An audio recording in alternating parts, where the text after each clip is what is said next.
बिस्मिल्लाहिर्रहमानिर्रहीम। अस्सलाम वालेकुम। इस वीडियो में हम 5 इशूज़ पर बात करेंगे। सबसे पहले बात करते हैं कि अयाज सादिक के बयान के बाद मुस्लिम लीग नून जो है वो तकसीम नज़र आती है। मुस्लिम लीग नून के रहनुमाओं के मुख्तलिफ बयानात सामने आ रहे हैं। मैं मुख्तसर तौर पर आपको जो 5 लोगों के बयानात हैं वो आपके सामने रख देता हूँ।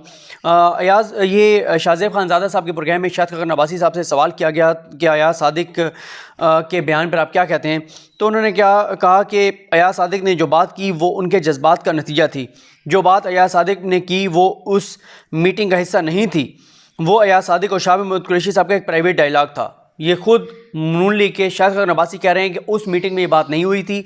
ये एक प्राइवेट डायलॉग था। मीटिंग के बाद का इनकी आपस में कन्वर्सेशन थी और ख़ुद ये शाहिद खकर नवासी इस बात की तस्दीक कर रहे हैं कि अयाज सादिक ने जो है वो झूठ बोला कि उस मीटिंग में ये बात हुई थी। शाहिद खकर नवासी कह रहे हैं कि उस मीटिंग में ये बात नहीं हुई थी और असद उमर साहब ये बता चुके हैं कि उस मीटिंग में तो अभिनंदन का जिक्र ही नहीं हुआ था। उसके बाद वो कहते हैं कि और जो वहाँ हुआ उन्होंने वही बयान किया, यानी जो उनका आपस में शाह महमूद कुरैशी के साथ मामला हुआ, बात हुई, वो उन्होंने बयान की। यकीनन उनकी ये बात पार्लियामेंट के फ्लोर पर नहीं होनी चाहिए थी। उनको ये बात पार्लियामेंट के फ्लोर पर नहीं करनी चाहिए थी।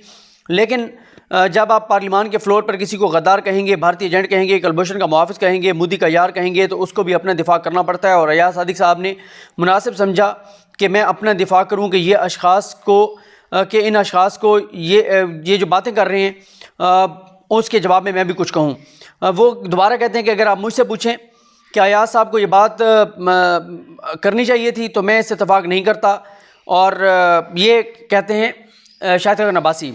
उसके बाद अरशद शरीफ साहब के प्रोग्राम में मलिक अहमद खान कहते हैं मैं अयाज सादिक साहब के बयान को इंडोर्स नहीं करूँगा। DGI-SPR की प्रेस कॉन्फ्रेंस बहुत वाज़ेह थी, 1 पॉइंट एजेंडे पर थी। उन्होंने कोई सवाल जवाब लेने से भी इज्तनाब किया और उनके बड़े नपे तुले अल्फाज थे। ये एक ऐसा मामला है जिसमें हमारी फोर्सेस के मोराल की भी बात है। ये एक ऐसा मामला है जिसको बाकी पॉलिटिकल मामले से अलग रखना चाहिए। ये हमारी पाक अफवाज की जीत थी, यानी उस वक्त जो हुआ था। तो ये मलिक अहमद खान भी कह रहे हैं कि इससे इस तरह के बयानात से हमारी फ़ौज का मोराल जो है वो जुड़ा हुआ है। और उन्होंने भी डिस्टेंस किया ख़ुद को और उन्होंने भी इख्तलाफ किया अयाज सादिक के बयान से। काशिफ अब्बासी साहब के प्रोग्राम में राना सनौला के बयान पे पूछा गया। यहाँ पे मैं आपको ये बता दूँ कि राना सनौला ने नदीम मलिक साहब के प्रोग्राम में समर TV पर कहा कि मैं अयाज सादिक के बयान को इंडोर्स करता हूँ और उनके साथ खड़ा हूँ। अब एक तरफ मैं आगे भी कुछ लोगों के बयान पढ़ता हूँ, शाहिद खकर नवासी हैं, ये मलिक अहमद ख़ान है, लेकिन राना सनौला जो वो भी आजकल मरियम सफदर साहिबा के बहुत करीब हैं उनके, और नवाज शरीफ के बहुत करीब हैं। राना सनौला ये कहते हैं कि मैं अयाज सादिक के बयान की तौसीक करता हूँ, बिल्कुल उनके साथ खड़ा हूँ, बिल्कुल वहाँ पे ये बातें इस तरह की हुई थी। तो अब आप देखेंगे इनके अपने अंदर जो तकसीम है ये वाज़ेह तकसीम है कि इस वक्त इनके कोई किसी बयानी के साथ खड़ा है, कोई किसी बयानी के साथ खड़ा है, एक बयानी के साथ नहीं खड़े। नवाज शरीफ के कहने पर, मरियम के कहने पर अयाज सादिक ने जो बयान दिया, ये मैं इसलिए कह रहा हूँ कि जो इमरान खान है, इमरान रियाज खान एंकर, उन्होंने कल काशिफ अब्बासी साहब के प्रोग्राम में ये दावा किया है कि ये मुस्लिम लीग नून की पॉलिसी थी, पॉलिसी स्टेटमेंट थी और ये पहले तयशुदा था कि अयाज सादिक ये बयान देंगे। तो अब राना सनौला ने इसकी तस्दीक की नदीम मलिक साहब के प्रोग्राम में। वो कहते हैं जो उन्होंने कहा वो दुरुस्त कहा, बिल्कुल ये बात हुई थी। शाहिद खकर नवासी कहते हैं कि मीटिंग में ऐसी कोई बात नहीं हुई थी। तो अब अगर ये बात नहीं हुई थी तो फिर ये झूठ बोल रहे हैं अयाज सादिक, और बिल्कुल ये बात नहीं हो सकती जो वो बात कर रहे हैं, इंतहाई अहमकाना बात है। तो अगर राना सनौला कह रहे हैं कि मैं अयाज सादिक के साथ खड़ा हूँ तो फिर इसका मतलब आप सब समझते हैं कि इस वक्त मरियम और नवाज शरीफ के जो करीबी लोग हैं, वो कि शाहिद खकर नवासी भी उनके करीबी हैं, लेकिन राना सनौला जो हैं वो ज़्यादा आजकल एग्रेसिव जा रहे हैं। तो राना सनौला कहते हैं कि जी मैं बिल्कुल उनके साथ खड़ा हूँ। जबकि शाहिद खकर नवासी के आप पिछले बयान देखें जिसमें उन्होंने नाम लेकर ये भी कहा है कि अब वो आहिस्ता डायलॉग की बात पे आ गए हैं। शाहिद खकर नवासी नाम लेकर कहा कि army chief general Qamar Javed Bajwa साहब ही आर्मी चीफ हैं, फ़ौज के सरबराह, उन्हीं से बात होगी। जनरल फैज़ हमीद साहब जो हैं वो DGI-SI हैं, उनके साथ बात होगी, डायलॉग होना चाहिए, बात होना चाहिए। तो शाहिद खकर नवासी अब इस मामले पर आ गए हैं डायलॉग के बात पर, लेकिन राना सनौला कहते हैं कि वो उसके साथ खड़े हैं जो कुछ उन्होंने कहा इन्होंने जो अयाज सादिक ने।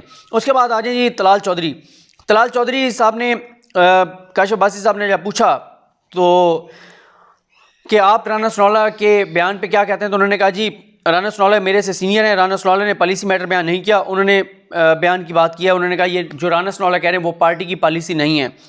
उसके बाद जी इंटरेस्टिंग बयान है तारिक फजल चौधरी साहब का जावेद चौधरी साहब के प्रोग्राम में। वो कहते हैं मैं दो चीज़ें हैं जिनके लिए मैं अपनी जान दे सकता हूँ। सबसे पहले रसूल सल्लल्लाहु अलैहि वसल्लम की नामूस की खातिर मेरे बच्चों की जान भी जाए तो मेरे लिए एजाज़ की बात है। दूसरी, अगर मैं जान दे सकता हूँ तो वो पाकिस्तान की सालमियत पर मेरी जान जाए तो ये मेरे लिए फ़ख्र की बात है। अयाज सादिक साहब ने जो बयान दिया ये बहुत अफसोसनाक है। उसकी कोई हमायत नहीं है, ना पार्टी में है, ना ही मैं कर रहा हूँ, क्योंकि जिस अंदाज से भारत ने उसे प्रोजेक्ट किया है वो मेरे लिए बड़ा तशवीशनाक भी है और अफसोसनाक भी है, और इसमें कोई दो राय नहीं है। फिर दोबारा उन्होंने सवाल किया जावेद चौधरी साहब ने कि क्या आप अयाज सादिक के बयान पर स्टैंड करते हैं या नहीं। उन्होंने कहा मैं बिल्कुल स्टैंड नहीं करता, मेरी पार्टी भी नहीं करती। अभिनंदन को खैर सगाली जज्बे के साथ छोड़ा गया, बुज़दिली के तहत नहीं छोड़ा गया। उसके बाद कुछ और भी बयान आते हैं, लेकिन मैंने आपको कुछ इंपॉर्टेंट लोगों के बयान बता दिए हैं कि एक तरफ जो है वो ये कहा जा रहा है बहुत से लोगों की जानिब से कि पार्टी मुत्तफिक नहीं है और ज़ाती हैसियत में भी वो साथ नहीं खड़े, और दूसरी तरफ राना सनाउल्लाह कहते हैं कि बिल्कुल उन्होंने दुरुस्त कहा, बिल्कुल वहाँ पे ये बात हुई थी। तो नून लीग इस पर तकसीम नज़र आती है, और ख़ुद मरियम ये कह चुकी हैं कि उनके और उनके वालिद के बयानिए का बोझ उठाना हर किसी के बस की बात नहीं है। तो आहिस्ता आहिस्ता आप देखेंगे कि आहिस्ता आहिस्ता लोग इसी तरह से ख़ुद को डिस्टेंस करेंगे जब एक के बाद इसी तरह का अहम खाना और पाकिस्तान मुखालिफ और दुश्मन के एजेंडे पर बयान आएगा। उसके बाद एक और मामला है, वो ये है कि अयाज सादिक साहब के हवाले से ख़बरें कल रात से चल रही हैं कि उनको गिरफ़्तार कर लिया गया। कोई कहता है कि उनको कहीं ले जाया गया है, उनका सॉफ्टवेयर अपडेट किया जा रहा है। इस तरह की बातें आ रही हैं, लेकिन नून लीग की जानिब से सिर्फ ज़राए से एक आध खबर आई है कि नहीं उनको गिरफ़्तार नहीं किया गया, लेकिन ओपनली कोई ना तो उसकी तरदीद की जा रही है कि उनको गिरफ़्तार नहीं किया गया, ना तस्दीक की जा रही है। और अयाज सादिक साहब भी अब जब मैं आपसे बात कर रहा हूँ अब तक तो वो मंजर आम से गायब हैं, अभी तक वो मंजर आम पर नहीं आ रहे और उनका कोई अता पता नहीं है। अभी कुछ कहना कबल अज़ वक्त है कि वो वाकई गिरफ़्तार हुए हैं या गिरफ़्तार नहीं हुए। सवाल यही है कि अगर वो गिरफ़्तार नहीं हुए तो वो गायब कहाँ पे हैं, और अगर वो गिरफ़्तार नहीं हुए तो नून लीग के किसी ऑफिशियल ने क्यों इसके आगे तरदीद नहीं की, और अगर वो गिरफ़्तार हुए हैं तो फिर ये खामोश क्यों हैं, क्यों इतने खौफज़दा हैं। अभी तक जो पोजीशन है वो क्लियर नहीं हो रही। इसके बाद दो और ख़बरें हैं। एक तो जो मुसरत जमशेद चीमा हैं, MP हैं और तर्जमान हैं पंजाब हुकूमत की, उनका ये कहना है कि मरियम नवाज़ के नाम पर पार्टी जो है रजिस्टर्ड करवाई जा रही है। मरियम ने प्लान कर लिया है कि मुस्लिम लीग नून अब मरियम के नाम पर रजिस्टर्ड होगी, और पहले क्योंकि वो शहबाज शरीफ के नाम पर रजिस्टर्ड है, अब वो मरियम नवाज़ के नाम पर रजिस्टर्ड होगी। तो फाइनली उनका ये ख्याल है कि नून से जो है वो मीम बनने जा रही है और इसमें से शीन निकाल दी जाएगी, यानी शहबाज शरीफ निकाल दिए जाएंगे। उसके बाद एक ख़बर उन्होंने दी जो हैं, इनका क्या नाम है, फ़याज़ुल हसन चौहान साहब।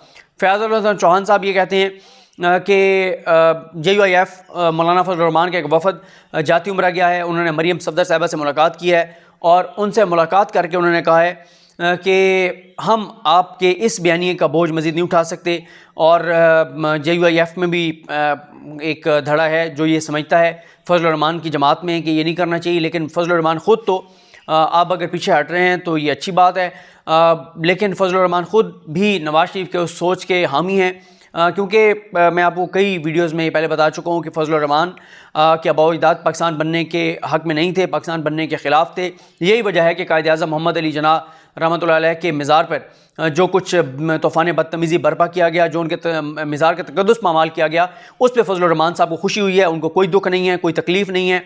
और उसकी वजह यह है कि वो कायद-ए-आज़म के ख़िलाफ़ थे और उनके वालिद कायद-ए-आज़म के ख़िलाफ़ थे, तो इसलिए उनको उसकी कोई तकलीफ़ नहीं है, बल्कि वो तो खुश हुए होंगे, दिल में बहुत खुश हुए होंगे कि बहुत अच्छा हुआ है, कायद-ए-आज़म के मज़ार पे ये सारा कुछ हुआ है, और वो इससे ज़्यादा हुल्लड़बाज़ी के हमायती होंगे कि इससे ज़्यादा तूफ़ान बदतमीज़ी बर्पा होना चाहिए था।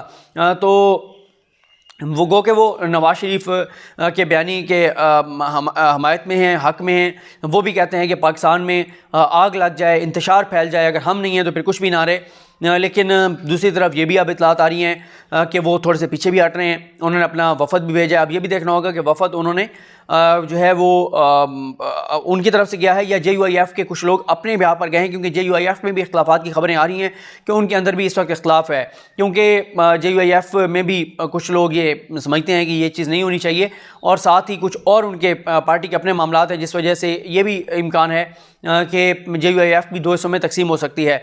और ये भी हो सकता है कि फजल रहमान साहब के मामला तय हो गए हों, जैसे शेख रशीद साहब ने इशारा दिया था, और उसके बाद अदील वड़ाई साहब ने इस पर तफसीली बात भी की थी इस मामले के ऊपर, कि एक ऑप्शन ये भी डिस्कस किया जा रहा है कि जो ये हैं क्या नाम है इनका, मौलाना फजल रहमान, इनको सेनेटर बनवा दिया जाए, इनको सेनेट में एकोमोडेट कर लिया जाए, इनको एक वो जो लाइट लगी हुई होती है सरकारी वो वाली गाड़ी दे दी जाए, इनको सरकारी बंगला दे दिया जाए, इनको पेट्रोल और डीज़ल के जो है ना वो कोटा जो मिलता है MNAs को, सेनेटर्स को, वो दे दिया जाए, इनके खाने खाबे नाश्ते असराने शाइए वो सारे सरकारी पैसों से कर दिए जाएँ तो शायद पाकिस्तान में जमहूरियत भी बहाल हो जाएगी और हालात भी काफ़ी सारे बेहतर हो जाएंगे ये चीज़ें इनको फराम करने से। दो और मुख्तसर सी चीज़ें हैं। एक तो मैं कल देख रहा था तलाल चौधरी ने बड़ी जो है वो गैर अखलाकी बातें की और वो जो है उनके साथ जब बात कर रहे थे इमरान रियाज खान के साथ और बड़ी बदतमीज़ी कर रहे थे फैसल वोडा के साथ भी, और लेकिन साथ ही वो कह रहे थे कि DGI SPR ने फ़लाँ चीज़ जो है वो अनएथिकल की है। समझ नहीं आती कि जो शख्स खुद अभी ताज़ा तंजीम साजी के केस से अभी निकला भी नहीं है, उसको मरियम ने बचाया है, वो आप बैठ के और अखलाकियात के भाषण देगा TV चैनल के ऊपर, हैरान कुन बात है।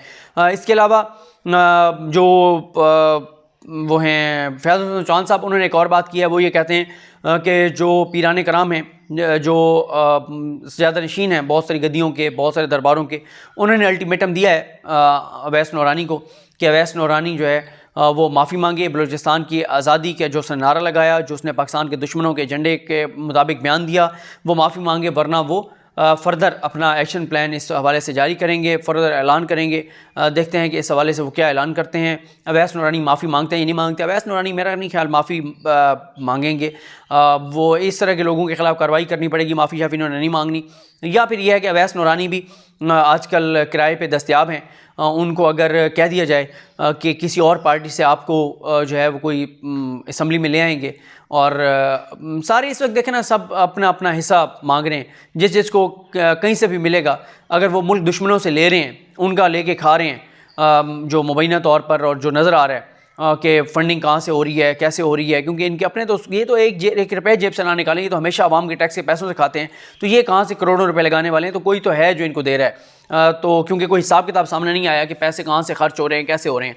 और अगर अवैस नूरानी को कोई और कह दिया जाता है किसी भी इदारे की जानिब से कि आपको चलो एकोमोडेट कर लेते हैं कहीं पे, गो कि उनकी सियासी औकात ये नहीं है, जो शख्स कौंसलर नहीं बन सकता उसको इस तरह से आप अगर एकोमोडेट करेंगे तो फिर तो कल को कोई भी उठ के इसी तरह से पाकिस्तान को गालियाँ देने लग जाएगा कि चलो मैं सेनेटर बन जाऊँगा, मैं मखसूस नशिस्त प्राइम मिनिस्टर बन जाऊँगा। मेरे ख्याल है कि ऐसे लोगों की जो है वो तबीयत ही साफ़ होनी चाहिए, इनके खिलाफ आइनी और कानूनी तौर पर कार्रवाई होनी चाहिए, और इनको जो है वो किसी भी जिस तरह से आम बंदा बेचारा कोई बात कर दे तो उसको उठा के पुलिस ले जाती है, लंबा डाल के गाड़ी में ले जाती है, और जाके फिर जो उसके साथ किया जाता है थानों में, किसी एक आध थानेदार को कहे ना कि इसको अवैस नूरानी को ले जाए, और 1 घंटे बाद ज़रा इसको कहिएगा कि अब बताओ कि PDM के साथ हो या पाकिस्तान के साथ हो, तो फिर उसके बाद आपके सामने आ जाएगा कि ये शख्स किसके साथ है।